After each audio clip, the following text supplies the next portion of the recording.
Today, we are talking about a subject that affects many marriages, sometimes quietly, sometimes painfully, and sometimes every single day. The topic is marriage and money. Money may look like a practical issue, but in marriage, money often becomes a spiritual issue. It reveals trust. It reveals fear. It reveals selfishness. It reveals priorities. It reveals whether husband and wife are walking together or whether they are secretly pulling in different directions. Some couples do not fight because there is no money. Some couples fight because there is money, but there is no unity. Some fight because one spends too much, another saves too tightly.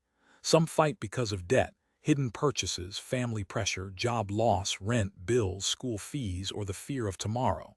But the Bible does not leave us without wisdom. God cares about marriage. God cares about money. And God cares about how money is handled inside the home. Let us begin with the words of Jesus. Matthew 6:24 says, "No one can serve two masters. Either you will hate the one and love the other, or you will be devoted to the one and despise the other. You cannot serve both God and money." Jesus does not say money itself is evil, but he warns us that money can become a master. And when money becomes the master of a marriage, peace becomes a servant. Love becomes pressured. Conversations become arguments. Dreams become burdens. And two people who promise to walk together can begin to live like enemies under the same roof. The question is not, do we have money? The deeper question is, does money have us? Because when money becomes master, husband and wife stop asking, what honors God? And they start asking, what protects me? What do I want? What am I afraid of losing? What can I control? And slowly, money becomes more than paper, salary, bank balance, or bills. It becomes an idol. The Bible teaches us that marriage is not two separate lives competing for comfort. Marriage is a covenant where two become one. Genesis 2:24 says, "Therefore shall a man leave his father and his mother, and shall cleave unto his wife, and they shall be one flesh." If husband and wife are one flesh, then money cannot be treated like a private kingdom. There must be honesty. There must be unity. There must be humility. There must be planning. There must be prayer. One of the biggest dangers in marriage is not poverty. It is secrecy.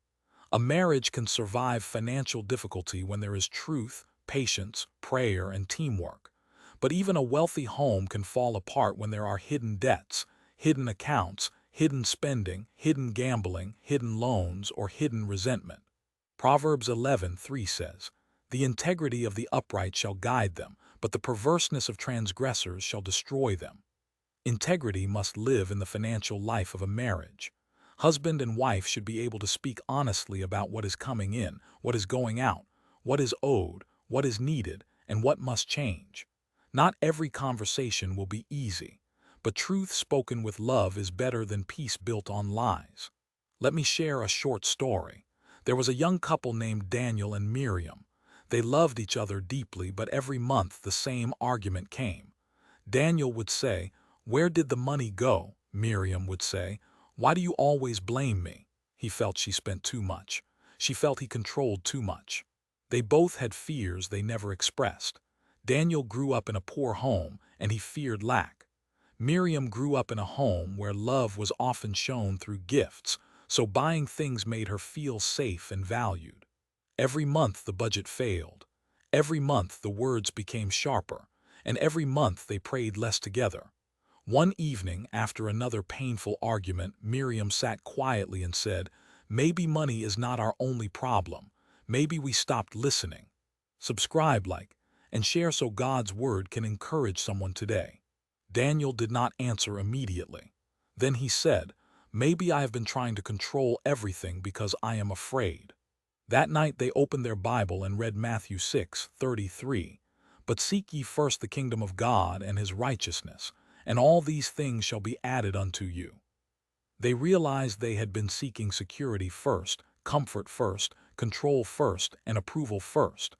But Jesus said to seek first the kingdom of God. So they made a decision. Before discussing bills, they would pray. Before blaming each other, they would listen. Before spending, they would plan. Before making big decisions, they would agree together. Their income did not double overnight. Their debts did not vanish in a day, but their hearts began to change. And when their hearts changed, their home began to change. That is what biblical wisdom does. It may not remove every problem immediately, but it brings God back to the center. Now let us look at Proverbs 21:5. The thoughts of the diligent tend only to plenteousness, but of everyone that is hasty only to want. This verse teaches us that diligence and planning matter. In marriage, faith does not mean ignoring the budget. Trusting God does not mean living carelessly. Prayer is not an excuse for laziness. Faith and wisdom walk together. Some couples say, God will provide. And yes, God is our provider. But the same Bible that says God provides also teaches us to be diligent, careful, and wise. Proverbs 27:23 says, Be thou diligent to know the state of thy flocks and look well to thy herds. In ancient times, flocks and herds were part of a person's wealth and livelihood. Today, we may say, know the condition of your income, your bills, your debts, your savings, your responsibilities. A Christian couple should not be afraid of a budget. A budget is not a lack of faith. A budget can be an act of stewardship. Stewardship means understanding that everything we have belongs to God, and we are managers of what He has placed in our hands.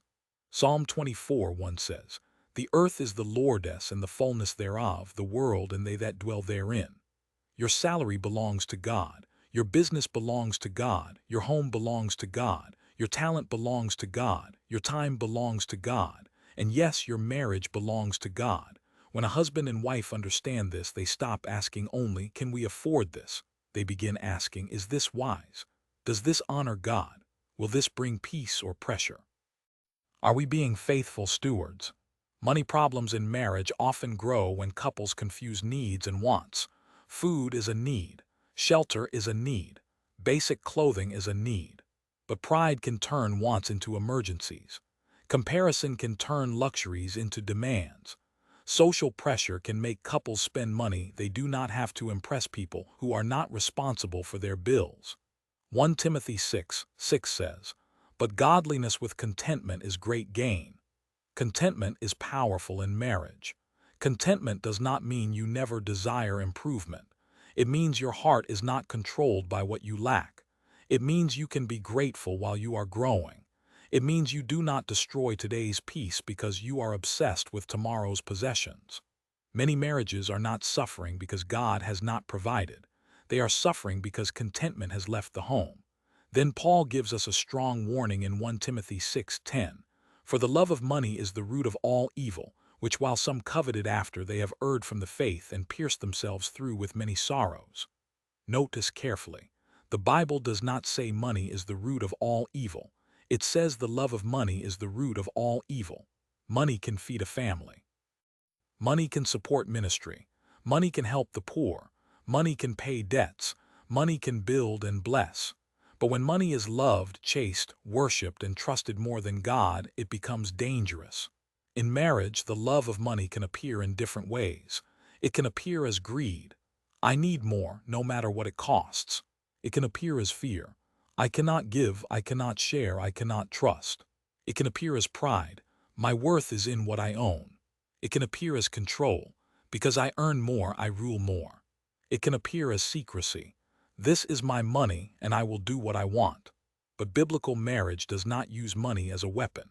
Ephesians 5:21 says, Submitting yourselves one to another in the fear of God. Before Paul speaks deeply about husbands and wives, he speaks about mutual humility. A home that fears God will not use money to dominate, shame, or manipulate. If one spouse earns more, that does not make them more valuable. If one spouse manages the home, that does not make them less important. If one spouse is temporarily unemployed, that does not make them useless. Marriage is not a competition of income. It is a covenant of love, service, and shared responsibility before God. Philippians 2:3-4 says, Let nothing be done through strife or vainglory, but in lowliness of mind let each esteem other better than themselves. Look not every man on his own things, but every man also on the things of others. Imagine if every financial conversation in marriage followed this scripture. Not selfishness, not pride, not my way, but humility, listening, caring about the burden of the other person. A husband may say, "I did not realize you were carrying so much fear." A wife may say, "I did not realize my spending made you feel unsafe." Both may say, "Let us stop fighting each other and start fighting the problem together." That is a powerful shift, because your spouse is not your enemy. Debt may be the enemy. Fear may be the enemy. Pride may be the enemy. Lack of discipline may be the enemy, but your spouse is not the enemy. Jesus said in Mark 3:25, "And if a house be divided against itself, that house cannot stand." A divided financial life can weaken a marriage. One person saving secretly while another spends secretly. One person planning while the other ignores. One person giving while the other resents. One person carrying all the pressure while the other refuses responsibility. A house divided cannot stand. So what should couples do? First, put God first, not just in words but in decisions. Pray together about money. Ask God for wisdom. Ask him to remove greed, fear, pride, and resentment. James 1:5 says, "If any of you lacks wisdom, you should ask God, who gives generously to all without finding fault, and it will be given to you." Second, be honest. Bring everything into the light: income, debt, loans, spending habits, family obligations, financial fears, hidden pressure. You cannot heal what you keep hiding. Third, plan together. Proverbs 21:5 reminds us that diligent planning leads toward abundance, while haste leads to lack. Do not make every purchase emotionally. Do not live only for today. Sit together. Write things down. Count the cost. Jesus himself said in Luke 14:28, "Suppose one of you wants to build a tower. Won't you first sit down and estimate the cost to see if you have enough money to complete it?" If people must count the cost before building a tower, couples must count the cost before building a life. Fourth, practice contentment. Do not let comparison poison your marriage. Someone else's vacation, car, house, clothes, or lifestyle should not become the reason your home loses peace. Hebrews 13:5 says, "Let your conversation be without covetousness, and be content with such things as ye have. For he hath said, I will never leave thee nor forsake thee." The greatest security in marriage is not a full bank account. It is the presence of God. Fifth, be generous. Money problems can make people selfish, but Scripture calls us to generosity. Even in difficulty, a generous heart keeps money from becoming an idol. Acts 20:35 says, "It is more blessed to give than to receive." Generosity begins at home too. Be generous with patience, generous with forgiveness, generous with understanding, generous with encouragement. Sixth, forgive and rebuild. Maybe there have been mistakes. Maybe there has been debt. Maybe there has been foolish spending. Maybe there has been control, anger, or secrecy. If there is repentance, there can be healing. Colossians 3:13 says, "Bear with each other and forgive one another if any of you has a grievance against someone. Forgive as the Lord forgave you." Forgiveness does not mean ignoring responsibility. It means refusing to let the past become a prison. A couple can create new habits, new boundaries, and a new path with God's help. Money can test a marriage, but it does not have to destroy it. When Christ is Lord of the home, money becomes a tool, not a master, a servant, not an idol, a responsibility, not a battlefield. The goal is not simply to have more money. The goal is to honor God with what you have. A marriage that has prayer, honesty, contentment, planning, humility, and love is richer than a marriage with wealth but no peace. So today, ask yourself, are we serving God or are we serving money? Are we planning diligently or living hastily? Are we loving each other or blaming each other? Are we trusting God or being controlled by fear? Are we building together or dividing the house? Jesus said in Matthew 6:33, "But seek ye first the kingdom of God and his righteousness, and all these things shall be added unto you." That is the foundation.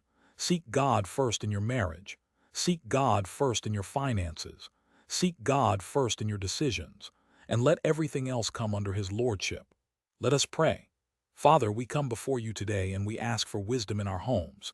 Help every husband and wife who is struggling with money, stress, debt, fear, pressure, or conflict. Teach us not to serve money but to serve you. Remove pride, greed, secrecy, and blame from our hearts. Help couples speak with love, plan with diligence, forgive with humility, and trust you as their provider. Lord, bring peace where there has been tension. Bring honesty where there has been hiding. Bring unity where there has been division. Let our marriages honor you, not only in love and words, but also in the way we handle what you have given us. In Jesus' name, Amen. Father, we come before you today and we ask for wisdom in our homes. Help every husband and wife who is struggling with money stress, debt, fear, pressure, or conflict. Teach us not to serve money but to serve you. Remove pride, greed, secrecy, and blame from our hearts. Help couples speak with love, plan with diligence, forgive with humility, and trust you as their provider. Lord, bring peace where there has been tension. Bring honesty where there has been hiding. Bring unity where there has been division. Let our marriages honor you, not only in love and words, but also in the way we handle what you have given us. In Jesus' name, Amen. If this message has helped you, please take a moment to like, share, and subscribe. Your support helps this message reach more people who may be struggling in their marriage and needing God's word today.